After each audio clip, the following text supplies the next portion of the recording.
ഇവിടെ തന്നെ പ്രസംഗിച്ചപ്പോൾ പിറ്റേ ദിവസം എന്നെ വിളിച്ചത് സഖാവ് സഖാഫി എന്നാണ്.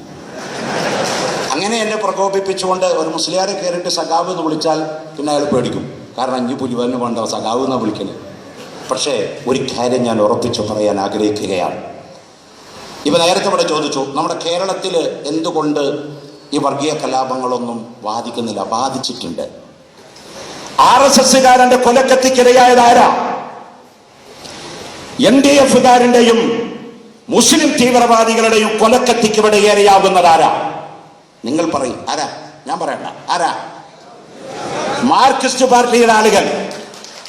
ആ സാധനം മാറിയാൽ മലപ്പുറത്ത് വെച്ച് പറയാം, പച്ച പാർട്ടി ഉണ്ടായിട്ടും പച്ചയും വെളുത്തും ചുവപ്പും കൂട്ടിക്കെട്ടിയ പാർട്ടി ഉണ്ടായാലും ഈ സമുദായത്തെ രക്ഷപ്പെടുത്താൻ ഇവർക്ക് ആർക്കും സാധ്യമല്ല.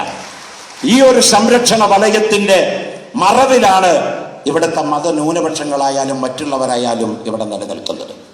അതുകൊണ്ടാണ് എന്നെ പോലത്തെ ആളുകൾ ചിലപ്പോൾ ജീവൻ പോകാൻ സാധ്യതയുണ്ട്, ഇടിയും കിട്ടും.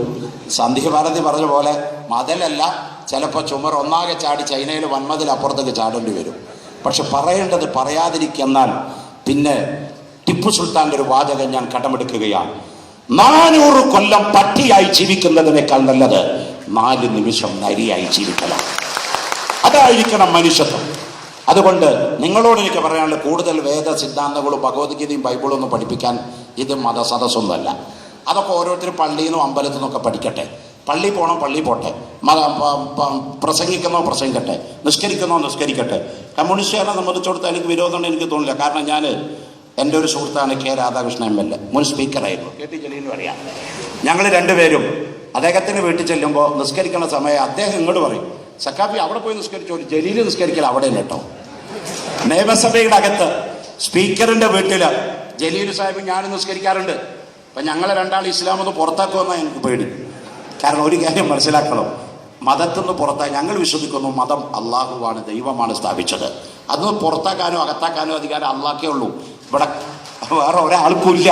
അതുകൊണ്ട് ആരും അതിനെപ്പറ്റി വറീഡാവേണ്ട ആവശ്യമില്ല. നമ്മളെല്ലാം സഹോദരന്മാർ, നമ്മളെല്ലാം മനുഷ്യ മക്കൾ.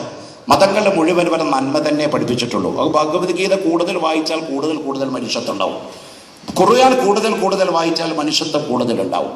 ഞാൻ നേരത്തെ പറഞ്ഞില്ലേ, നേരത്തെ അവിടെ കൊടിയേരി സഖാവ് സൂചിപ്പിച്ചല്ലോ ഹൃദയം മാറ്റി വെച്ച കഥ. നമുക്കൊരു വിഷയം, ഒരു അപകടം ഉണ്ടായി മലപ്പുറം സെൻറ്ററിൽ. നേരെ അടുത്ത് ഹോസ്പിറ്റലിലാണ് കൊണ്ടുപോയി. അവിടെ ചെന്നാൽ 1 നമ്പർ RSSകാരനാവും, അല്ലെങ്കിൽ ISIS ആവും, അല്ലെങ്കിൽ മുസ്ലിം ലീഗുകാരനാവും, അല്ലെങ്കിൽ കോൺഗ്രസ് ആവും, അല്ലെങ്കിൽ വേറെ എന്തോ. ചെന്ന ഉടനെ പറയും B പോസിറ്റീവ് വേണം, ഒരു കുപ്പി ഉണ്ടോ, ബ്ലഡ് ബാങ്കിലുണ്ടെങ്കിൽ വേഗം കയറ്റും, പൈസ എത്ര തരാം. ആ അവസ്ഥയിൽ അവൻ മാർക്സിസ്റ്റ് ആണോ BJP ആണോ ഹിന്ദുവാണോ മുസ്ലിമാണോ ആരും ചിന്തിക്കാറില്ലേ, എല്ലാവരും കയറ്റും. പോരുമ്പോൾ പറയും BJP-കാരനെ രക്തം തന്നു കേട്ടോ. ഓ അയാളായിരുന്നോ, എന്നാൽ പിന്നെ വേണ്ടായിരുന്നു, എന്തായാലും കയറ്റിയത് കയറിയില്ല, ഞാൻ പോയിക്കോട്ടെ, അത്രയേ ഉള്ളൂ. അപ്പൊ അതുകൊണ്ട് മതത്തെ ദുരുപയോഗം ചെയ്ത് അധികാര രാഷ്ട്രീയത്തിന് വേണ്ടി മിസ്യൂസ് ചെയ്യുന്നതാണ് നമ്മുടെ രാജ്യത്തിൽ